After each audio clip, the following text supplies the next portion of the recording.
Good morning, guys, or good afternoon. What you're going to be doing today is you're going to be watching a few short videos on our lesson number 2 on polynomial functions. And you're also going to get a worksheet to work on. You can review or watch these videos at any point throughout this whole entire unit, but please make sure that you are watching it today and filling in all of your notes. Once you've got all of your notes filled in, then you're going to be able to get the homework for today and start working on that. So this whole entire lesson is on polynomial functions, and we talked last class about the general form of your polynomial function. So that general form is given right here, and please remember that you are always going to write, or you're going to have to rewrite your function so that it goes from the highest degree term to smaller degree, smaller degree, smaller degree, all the way down to the constant term. Some of those terms might not be there. You might not have a constant term. You might not have an x cubed term. But we're still going to write it in that order from highest degree all the way down to the constant. Some things to note that are very important for polynomials.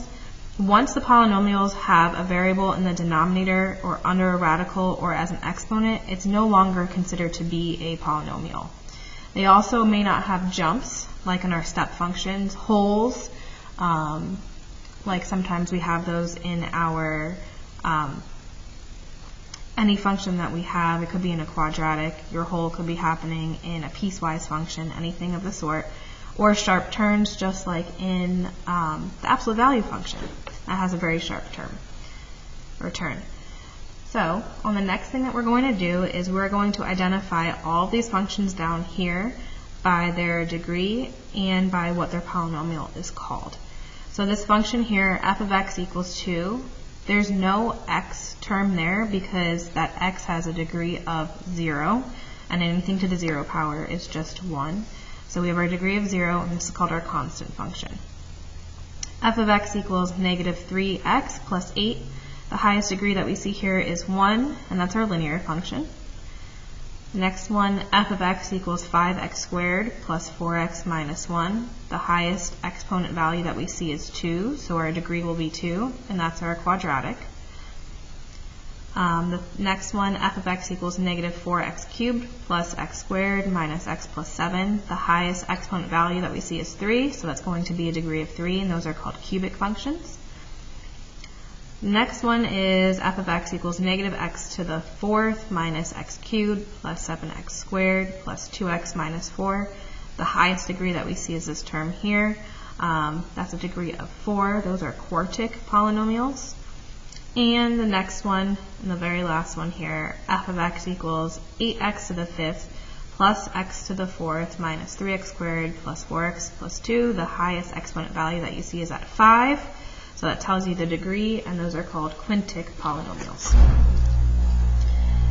So now we're going to talk about end behavior, which is something that you have discussed last year in Algebra 2 trig. So the power and the coefficient of the leading term will determine the end behavior of a function. Our first example here is f of x equals x squared. We have an even power, and we have a positive coefficient. Okay. So as x approaches infinity, as these x values grow, our output for f of x is also continuing to grow up towards positive infinity.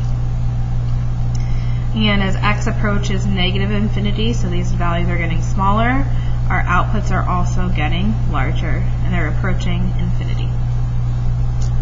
We can also have an even power, but have a negative leading coefficient, like in this example, f of x equals negative x squared.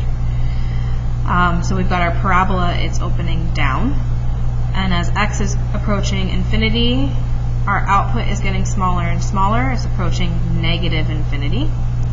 As x approaches negative infinity, our outputs are getting smaller and smaller as well, so it's going to approach negative infinity.